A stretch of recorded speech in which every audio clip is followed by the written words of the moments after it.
We need to be all over our technical acumen. We need to be as skilled as we possibly can in all aspects of data analysis. However, our differentiation typically comes not from our technical acumen. We can anticipate that our technical skills are going to be widely available. Whatever role we're in, almost inevitably, it's very challenging. My role is to share the lessons of my 30 plus years of experience of running businesses, developing teams, leading turnarounds and assessing businesses for acquisition. In all of this, collectively, across the whole of my career, I've been involved with over 150 different operating organisations and environments. Like many disciplines in business, data analysis is technical. We have technical training that we undertake and we have a specialism, and that specialism we apply usually in a business context. Even if we're applying it in a not-for-profit, those not-for-profits still operate in a business context. Money still matters. There's customers in the form of beneficiaries. There's investors in the form of donors.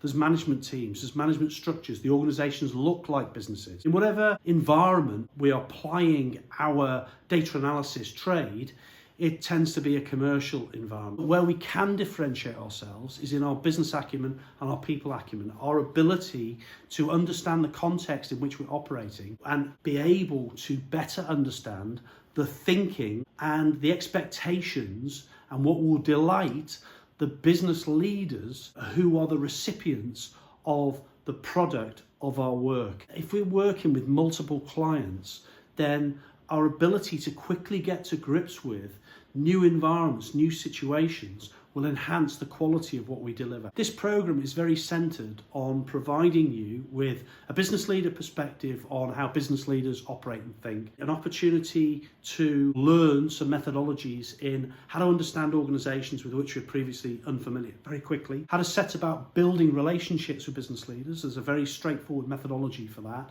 There's also an element which, if we are working with many different clients, almost inevitably the organisation that we work for will be looking for us, ideally, to be hunting for and winning potentially new business. So there's an element of business development guidance in there. Amongst this program, which is 2 to 3 hours of video content, you can binge consume it, but you don't have to. You can do it in 10 or 15 minute blocks. It's very easy to break down. It's very short, sharp, focused, punchy, relatable videos. There's also an opportunity to engage with me at an online forum to which you'll be invited. As part of this journey of thought provocation, reflection and teaching, I'll also cover modules which amount to a 30-minute MBA, an MBA that's focused on business acumen, not business administration. It's very focused on the real world in which we operate, and I'll look at the business ecosystem that we operate in, some finance for non-financial folks, also ways to understand organisations with which we're previously unfamiliar. And along the way as well, we'll examine some of the mindsets that we operate with and look at what will be some of the more helpful mindsets for us to survive and thrive in what is a very challenging business world. You can find the program by clicking the link in the description or the comments. Also, I do keynotes and talks, lunch and learns, breakfast and learns, online forums. There's an opportunity there also to join the App Performance Highway community, and please do subscribe. I'll see you in the next video.